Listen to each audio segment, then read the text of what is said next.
Hi friends, এখানে যে মাছের বাচ্চাগুলো দেখতে পাচ্ছেন এগুলো সব দেশি মাগুর মাছের বাচ্চা।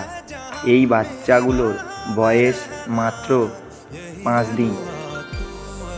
তো দেখো বন্ধুরা, এখানে এই কোণটাতে কতগুলো মাগুর মাছের বাচ্চা বসে আছে কালো হয়ে। বন্ধুরা, এগুলো সব দেশি মাগুর মাছের বাচ্চা। তো এই বাচ্চাগুলোর বয়স 30 থেকে 35 দিন হবে। এটা একটা অন্য অ্যাকুরিয়ামের মধ্যে রাখা আছে। তো দেখুন বন্ধুরা, বাচ্চার কোয়ালিটিগুলো কত সুন্দর। এই কোণটাতে খেলা করছে বাচ্চাগুলো, দেখুন।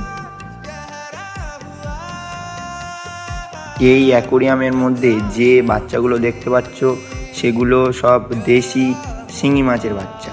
এটাও একটা অন্য অ্যাকুরিয়ামের মধ্যে রাখা আছে। যদি কেউ দেশি মাগুর বা শিঙি মাছের বাচ্চা ফেলতে চান, কমেন্ট করুন। এই বাচ্চাগুলো প্রায় 3 থেকে 5 টাকা দামে বিক্রি করা হয়।